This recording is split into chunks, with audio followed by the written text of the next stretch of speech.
To be a good Jew, I believe, means that you have a relationship with God. You may not name it. You may say, I don't know whether I believe in God or not, but to be a good Jew, you have to, at some level, acknowledge that nothing makes any sense without the God of the covenant. I think to be a good Jew means to be a good human being, a mensch, a decent person. I would imagine that to be a good Catholic is not too different than being a good Jew.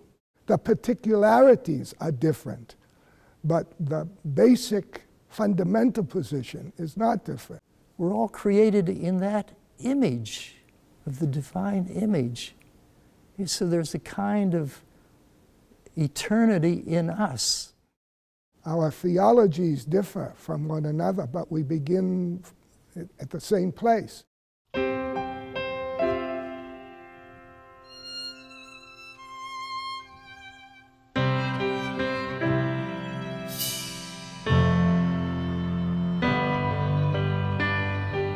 I've heard it said that people come into our lives for a reason, bringing something we must learn, and we are led to those who help us most to grow if we let them, and we help them in return.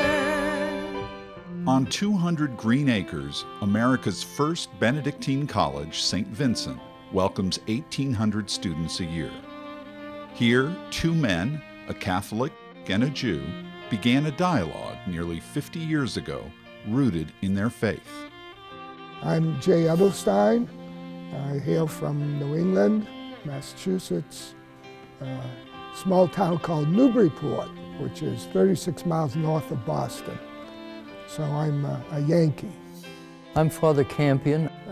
People ask me, how in the world did you ever come to be a priest and a monk? And I usually say, I don't know. The fact that the tallest building in Carrolltown, my hometown, was the church is a partial explanation, but maybe if the bank were the tallest building, I might be in Wall Street. The historic Ecumenical Council, Vatican II, comes to a close. In October 1965, the Second Vatican Council addressed relations between the Church and the modern world and issued a groundbreaking document, Nostra Aetate, Latin for In Our Time. The document highlighted the patrimony between Christians and Jews and called on both faiths to engage. St. Vincent was ready. 9 months earlier, it hosted a pioneering symposium on Catholic-Jewish relations that was an enormous success. Everybody afterwards said, we listened to each other, we learned from each other, we respected each other. So I suppose the first thing we have to do is that very human thing of paying attention to each other, of not allowing stereotypes and concepts to stand between us and another human being. Campion saw that for the dialogue to continue, St. Vincent needed a Jewish scholar among its teachers. First of all, Father Campion invited me initially to be on the faculty. And out of that friendship, there developed a lunch, probably the longest lunch in history. It still goes on. What does that mean, to transcend those circumstances? Since 1968, Rabbi Edelstein and I have had lunch together, either in his office or my office. And what I learned from that, in terms of Catholic-Jewish dialogue or any kind of dialogue, the ideas aren't enough. Somehow you simply have to be with people. It's a risk, because anyone you meet changes you in some way. Either active. Nothing interfered with what seemed to be just a natural interchange that went on between us. And so we became more and more comfortable with one another. And that opened the window to all kinds of interreligious dialogue in which nothing was taboo and everything was possible. Over the years, the two men's conversations were influenced by war and peace, political scandal, the digital revolution, and terrorism. But there was one topic they returned to time and time again. We talked about the meaning that all of us seek.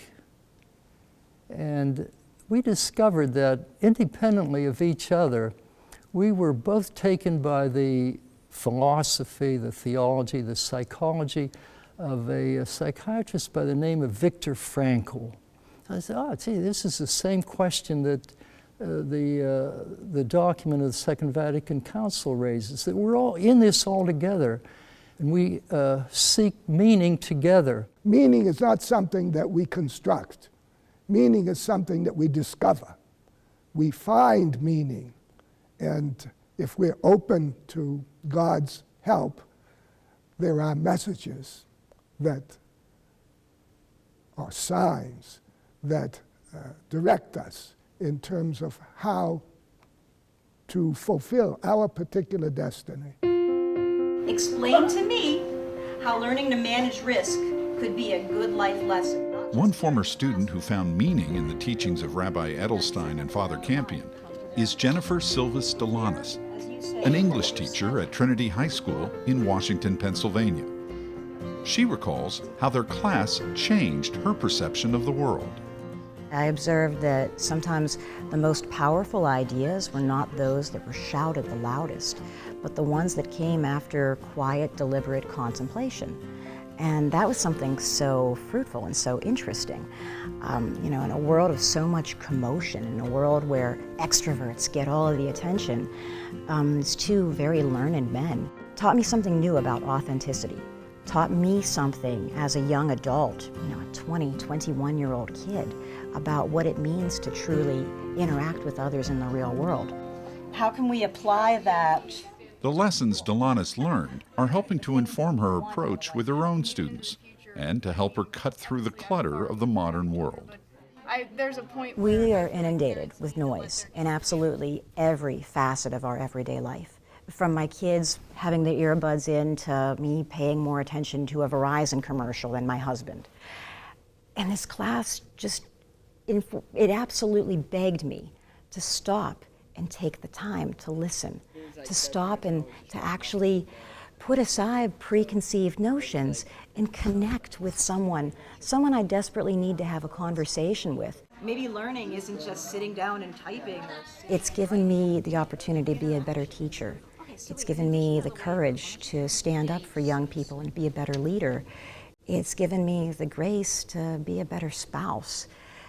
And hopefully, I take Camp and Rabbi's message every day from the classroom, from St. Vincent to the real world. How else are you going to get that? And that I get to be that ambassador to my students, to stop and listen, to not judge, to try to counsel, to try to mentor, to guide.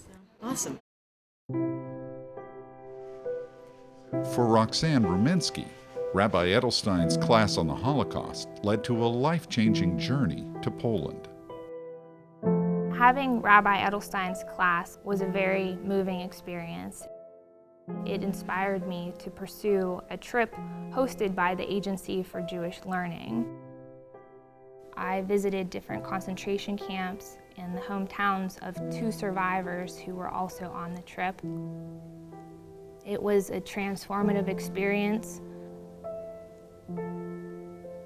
and I recognized that that trip and Rabbi Edelstein's class had both inspired me to pursue a career in cybercrime investigations, where I am able to use my resources and the gifts I've been given to protect people and overall do good. Over the past 46 years, literally thousands of students have enrolled in courses in Catholic Jewish dialogue at St. Vincent.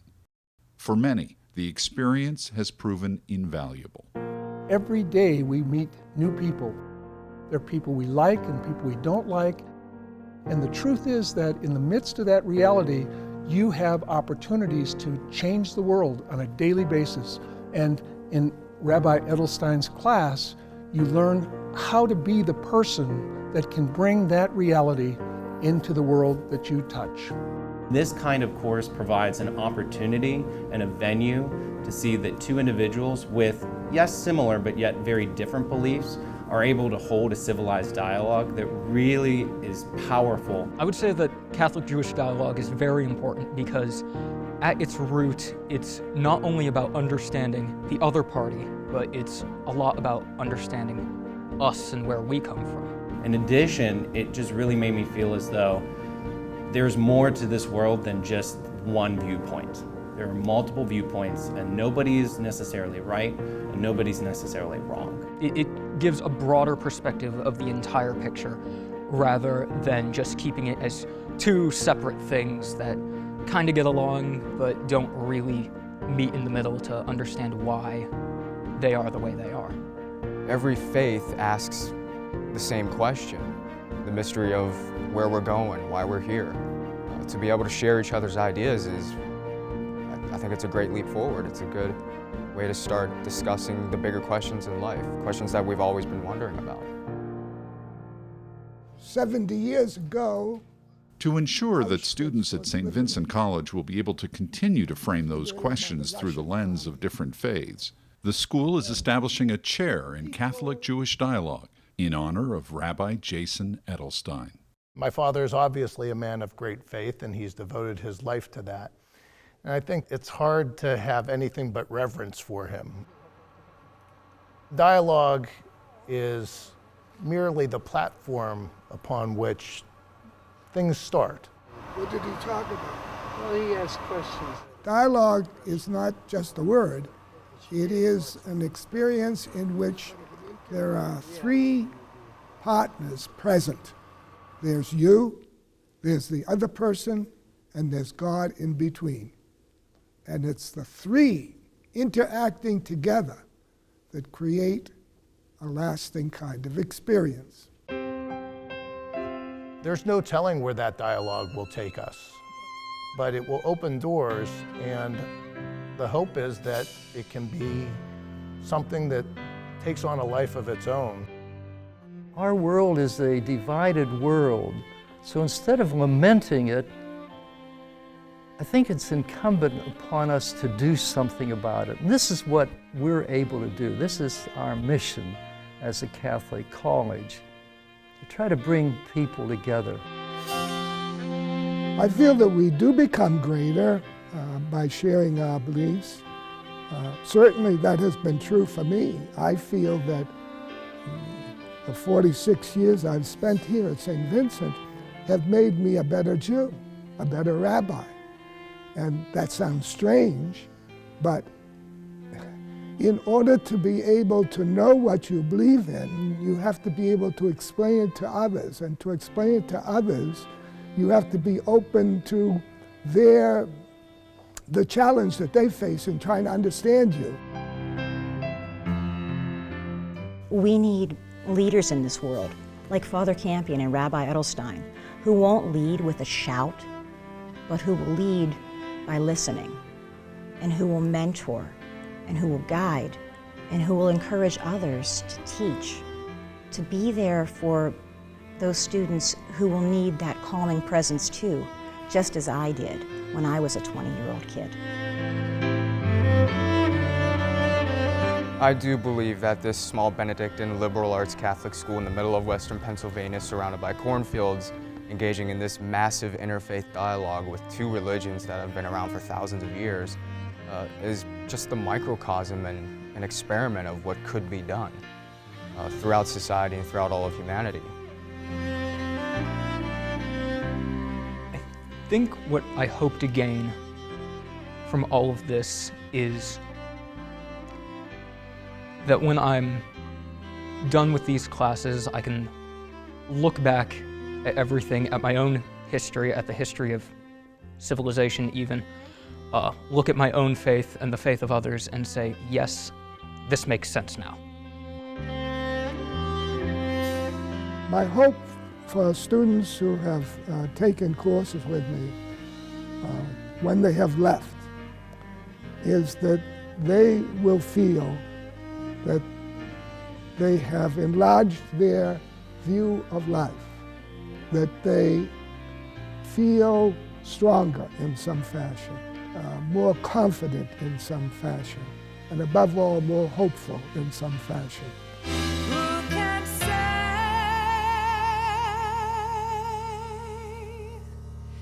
if I have been changed for the better? I do believe I have been changed for the better. And because I knew you,